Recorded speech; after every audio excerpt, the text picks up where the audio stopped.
کہتے ہیں کہ ایک دن بہلول دریائے دجلہ کے کنارے بیٹھا گیلی ریت کی ڈیریاں بنا رہا تھا اور ہارون الرشید کی چہیتی ملکہ زبیدہ اپنے محل کے جروکے سے بڑے انہماک کے ساتھ انہیں دیکھ رہی تھی۔ وہ مٹی کی ڈیری بناتے اور پھر خود ہی اسے مسمار کر دیتے۔ ملکہ جروکے سے اتر کر اپنی سہیلیوں کے ہمراہ دریائے کنارے آ گئی اور پوچھا، کیا کر رہے ہو بہلول؟ بہلول نے ادائے بے نیازی سے کہا، جنت کے محل بنا رہا ہوں۔ ملکہ نے سوال کیا، اگر کوئی تم سے یہ محل خریدنا چاہے تو فروخت کرو گے؟ بہلول نے کہا، ہاں ہاں، کیوں نہیں، میں بناتا بھی ہوں اور فروخت بھی کرتا ہوں۔ ملکہ نے پوچھا، بتاؤ ایک محل کی قیمت کیا ہے؟ بہلول نے بے ساختہ کہا، 3 درہم۔ بعض لوگوں نے 1 درہم بھی لکھا ہے۔ ملکہ کے حکم پر بہلول کو 3 درہم اسی وقت ادا کر دیے گئے۔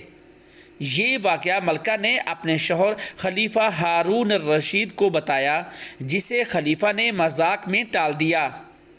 لیکن رات کو ہارون نے خواب میں جنت کے مناظر دیکھے، جن میں آبشاروں اور مرغزاروں کے علاوہ خوبصورت محلات بھی شامل تھے۔ سرخ یاقوت کے ایک محل پر اس نے زبیدہ کا نام بھی لکھا دیکھا۔ ہارون نے سوچا کہ دیکھوں تو صحیح، کیونکہ یہ میری بیوی کا گھر ہے۔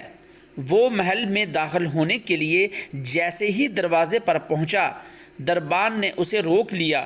ہارون الرشید کہنے لگا، اس پر تو میری بیوی کا نام لکھا ہے، اس لیے مجھے اندر جانا ہے۔ دربان نے کہا، نہیں، یہاں کا دستور الگ ہے، جس کا نام ہوتا ہے صرف اسی کو اندر جانے کی اجازت ہے، لہٰذا آپ کو داخل ہونے کی اجازت نہیں۔ جب دربان نے ہارون کو پیچھے ہٹایا تو اس کی آنکھ کھل گئی، لیکن بیدار ہونے پر خیال آیا کہ اللہ تعالیٰ نے زبیدہ کے حق میں بہلول کی دعا قبول کر لی ہے۔ چنانچہ وہ ساری رات اسی افسوس میں کروٹیں بدلتا رہا۔ اگلی شام وہ بہلول کو تلاش کرتا دریائے کنارے پہنچ گیا۔ بہلول ایک جگہ بیٹھے اسی طرح مکان بنا رہے تھے۔ ہارون نے پوچھا، کیا کر رہے ہو؟ بہلول نے کہا، جنت کے محل بنا رہا ہوں۔ ہارون نے پوچھا، بیچو گے؟ تو بہلول نے کہا، ہاں ہاں، کیوں نہیں، میں بناتا بھی ہوں اور فروخت بھی کرتا ہوں۔ ہارون نے سوال کیا کہ بتاؤ ایک محل کی قیمت کیا ہے؟ تو بہلول نے جواب دیا، تیری پوری سلطنت۔ ہارون الرشید نے کہا، اتنی قیمت تو میں نہیں دے سکتا، کل تو آپ 3 درہم کے بدلے دے رہے تھے اور آج پوری سلطنت مانگ رہے ہیں۔ بہلول دانا نے کہا، خلیفہ کل بن دیکھے معاملہ تھا اور آج تم محل دیکھ کر آئے ہو۔ خلیفہ یہ سن کر مایوسی سے گھٹنوں کے بل بہلول دانا کے سامنے بیٹھ گیا اور کہنے لگا، حضرت آپ مجھ سے میری سلطنت لے لیں، لیکن مجھے ایک محل دے دیں۔ جب بہلول دانا نے خلیفہ کی عاجزی دیکھی تو کہا کہ میں تمہاری اس سلطنت کا کیا کروں گا؟ اس دنیا کی محبت تو بہت سے گناہوں کی جڑ ہے۔ جاؤ اپنی سلطنت اپنے پاس رکھو، میں اس محل کو بھی تمہارے لیے 3 درہم میں فروخت کرتا ہوں۔ معروف بزرگ سیدنا سری سکتی فرماتے ہیں، ایک بار مجھے قبرستان جانا ہوا، وہاں میں نے بہلول دانا کو دیکھا کہ ایک قبر کے قریب بیٹھے مٹی میں لوٹ پوٹ ہو رہے ہیں۔ میں نے پوچھا، آپ یہاں کیوں بیٹھے ہیں؟ جواب ملا، میں ایسی قوم کے پاس ہوں جو مجھے اذیت نہیں دیتی، اور اگر میں غائب ہو جاؤں تو میری غیبت بھی نہیں کرتی۔ ایک دن بہلول بازار میں بیٹھے تھے کہ کسی شخص نے پوچھا، بہلول کیا کر رہے ہو؟ تو بہلول نے کہا کہ بندوں کی اللہ سے صلح کرا رہا ہوں۔ اس شخص نے کہا کہ پھر کیا بنا؟ بہلول نے کہا کہ اللہ تو مان رہا ہے لیکن بندے نہیں مان رہے۔ کچھ عرصہ بعد اس شخص کا ایک قبرستان کے پاس سے گزر ہوا تو دیکھا بہلول قبرستان میں بیٹھے ہیں۔ قریب جا کر پوچھا، بہلول کیا کر رہے ہو؟ بہلول نے کہا، بندوں کی اللہ سے صلح کرا رہا ہوں۔ اس شخص نے کہا کہ پھر کیا بنا؟ بہلول نے کہا کہ بندے تو مان رہے ہیں مگر آج اللہ نہیں مان رہا۔ بہلول سے ایسے درجنوں واقعات اور دانائی کی باتیں منسوب ہیں۔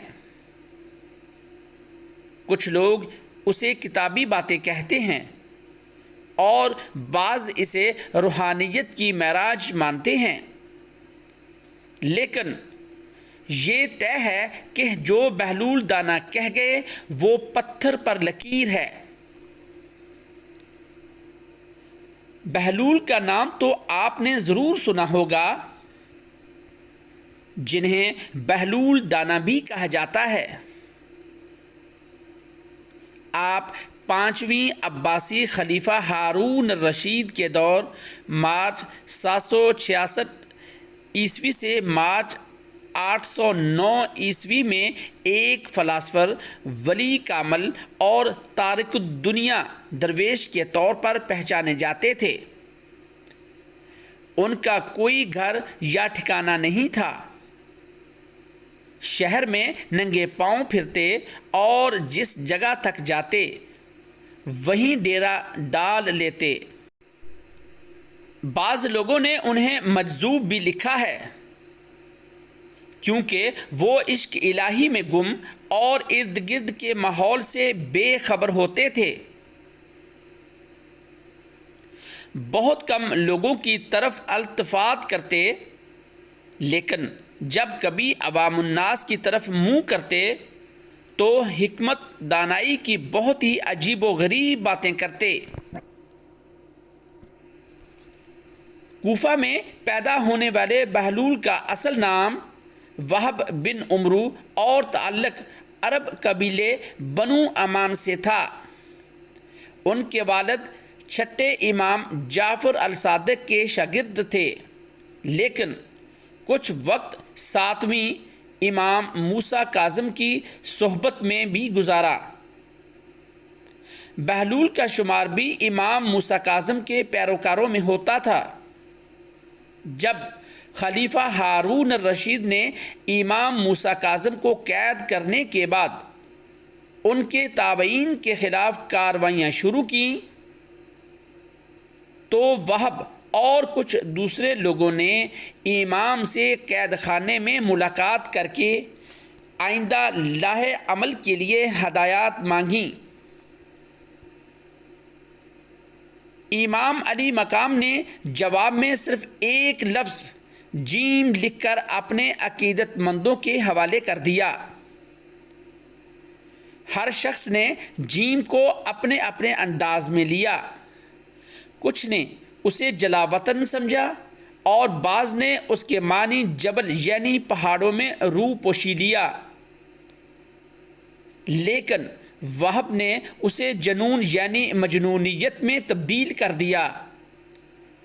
انہوں نے اپنی شاہانہ زندگی ترک کی اور پھٹے پرانے کپڑے پہن کر گلیوں میں نکل آئے۔ خلیفہ ہارون الرشید سے ان کی ملاقات 188 ہجری میں خلیفہ کے سفر حج کے دوران کوفہ میں ہوئی، جس کا ذکر امام ابن کثیر نے بھی کیا ہے۔ بہلول نے ہارون کو جو نصیحتیں کیں ان سے متاثر ہو کر وہ انہیں اپنے ساتھ بغداد لے آیا، اور پھر بہلول کا ٹھکانہ بغداد کی گلیاں ہی رہیں۔ بہلول کا مزار بھی بغداد میں ہی ہے، جس کے ایک گوشے کے بارے میں مشہور ہے کہ وہاں سکھ مذہب کے بانی گرو نانک نے چلہ کاٹا تھا۔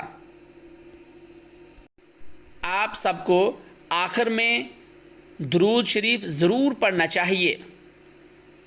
اللهم صل على محمد وعلى آل محمد كما صليت على إبراهيم وعلى آل إبراهيم إنك حميد مجيد اللهم بارك على محمد وعلى آل محمد كما باركت على إبراهيم وعلى آل إبراهيم إنك حميد مجيد.